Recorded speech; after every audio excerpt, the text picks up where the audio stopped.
নমস্কার বন্ধুরা, আশা করছি আপনারা সকলেই ভালো আছেন। আমার চ্যানেলে সকলকে স্বাগত জানাই।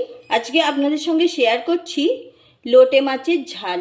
লোটে মাছ ভাজতে গেলেই ভেঙে যায়, লোটে মাছ রান্না করতে গেলে গুঁড়ো হয়ে যায়। তা আমি যেভাবে লোটে মাছটা আজকে রান্না করেছি এইভাবে আপনারা একবার বানিয়ে দেখুন, একটাও মাছ ভাঙবে না। কিভাবে বানাচ্ছি সম্পূর্ণ ভিডিওটা স্কিপ না করে দেখতে থাকুন। লোটে মাছ রান্না করার জন্য আমি কিছুটা লোটে মাছ নিয়ে নিয়েছি। মাছগুলো ভালো করে ধুয়ে পরিষ্কার করে নিয়েছি। মাছগুলো আমি আলাদা করে নুন হলুদ মাখালাম না, আমি এখানে কিছুটা ময়দা নিয়েছি। ময়দার মধ্যে দিয়ে দিচ্ছি নুন, হলুদ গুঁড়ো, লঙ্কা গুঁড়ো, একটু ভালোভাবে মিশিয়ে নিচ্ছি। মেশানো হয়ে গেছে। গ্যাস অন করে একটা কড়াই বসিয়ে দিয়েছি। কড়াইতে কিছুটা সর্ষের তেল গরম করতে দিয়ে দিয়েছি। এবার এই গুঁড়োটার মধ্যে মাছগুলো দিয়ে দিয়েছি। মাছগুলো এইভাবে আমি মাখিয়ে নেব। মাছগুলো ময়দার গুঁড়ো মাখিয়ে ভালোভাবে ভাজবো। তেলটা ভালোভাবে গরম হয়ে গেছে। আমি মাছগুলো কোট করে নিয়েছি। খুব মোটা করে কোট করার দরকার নেই, হালকা করে জাস্ট মাখিয়ে নিলেই হবে। এইভাবে ভেজে নিচ্ছি।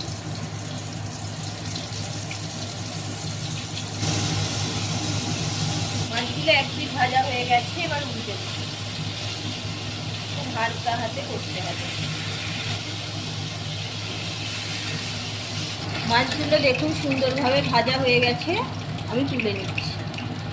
একটা মাছও ভেঙে যায়নি। এইভাবে সব মাছগুলো ভেজে নিচ্ছি। সবগুলো মাছ ভাজা হয়ে গেছে, দেখতেই পাচ্ছেন একটা মাছও ভেঙে যায়নি। মাছ ভাজার তেলেই রান্নাটা করছি। এখানে নিয়ে নিয়েছি পেঁয়াজ, টমেটো, ক্যাপসিকাম, কারি পাতা আর আদা রসুনের পেস্ট। তেলের মধ্যে কারি পাতাটা দিয়ে দিলাম। পেঁয়াজ কুচিটা এইভাবে দিচ্ছি।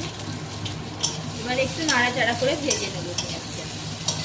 পেঁয়াজটা হালকা ভাজা হয়ে গেছে। টমেটো কুচি দিয়ে দিচ্ছি। পরিমাণ মতো নুন দিয়ে দিচ্ছি।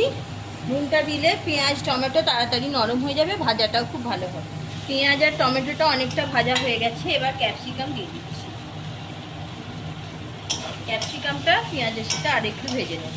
ভালোভাবে ভাজা হয়ে গেছে। এবার আদা রসুনের পেস্ট দিয়ে দিচ্ছি। আদা রসুনের পেস্ট দিয়ে আরও কিছুক্ষণ নাড়াচাড়া করব। সামান্য চিনি দিয়ে দিচ্ছি টেস্টের ব্যালেন্সের জন্য। কাশ্মীরি লাল লঙ্কার গুঁড়ো, হলুদ গুঁড়ো, লঙ্কা গুঁড়ো, জিরা গুঁড়ো, সামান্য ধনে গুঁড়ো। ঝালটা আপনারা আপনাদের মতো বুঝে দেবেন। সামান্য জল দিয়ে দিচ্ছি। জল দিয়ে মশলাটা ভালোভাবে কষিয়ে নেব। বেশ কিছুক্ষণ সময় নিয়ে মশলাটা কষাতে হবে। আমি 2-3 মিনিট ধরে মশলাটা কষিয়ে নিচ্ছি। মশলাটা খুব ভালোভাবে কষানো হয়ে গেছে। দেখুন মশলা থেকে তেলটা বেরিয়ে গেছে। আমি আরও একটু জল দিয়ে দিচ্ছি। সামান্য জল দিলাম। আরও কিছুক্ষণ মশলাটা নাড়াচাড়া করে নেব। এবার দিয়ে দিচ্ছি পরিমাণ মতো জল। জলের পরিমাণটা আপনারা বুঝে দেবেন। যদি গ্রেভিটা কম রাখতে চান তাহলে জলের পরিমাণটা কম দেবেন। গ্রেভিটা খুব ভালোভাবে ফুটে গেছে। এবার ভেজে রাখা মাছগুলো দিয়ে দিচ্ছি। সব মাছগুলো দিয়ে দিয়েছি, একটু হালকাভাবে নাড়াচাড়া করে। আপনারা চাইলে এইভাবে ভাজা মাছও ডাল ভাতের সাথে খেতে পারেন। বেশিক্ষণ ফোটানোর দরকার নেই। আমি ওপর থেকে দিয়ে দিচ্ছি গরম মশলার গুঁড়ো। গ্যাস অফ করে দিয়েছি। কত সুন্দর কালারটা এসেছে দেখুন। একটা মাছও ভাঙেনি। এইভাবে লোটে মাছ রান্না করলে দেখবেন একটা মাছও ভেঙে যাবে না, আর গরম ভাতের সাথে জাস্ট জমে যাবে।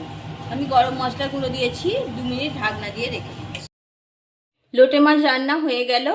আমি একটা পাত্রের মধ্যে নামিয়ে নিয়েছি। কতটা সুন্দর হয়েছে দেখুন, দেখেই খেতে ইচ্ছা করছে না? তো এইভাবে আপনারা একবার বাড়িতে লোটে মাছ রান্না করুন। গরম ভাতের সাথে আর কিছুই লাগবে না। এই মাছ দিয়েই সমস্ত ভাত খাওয়া হয়ে যাবে। জাস্ট ফাটাফাটি হয়েছে।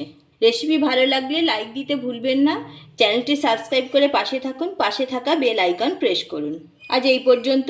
আবারও দেখা হচ্ছে অন্য কোনো এপিসোডে।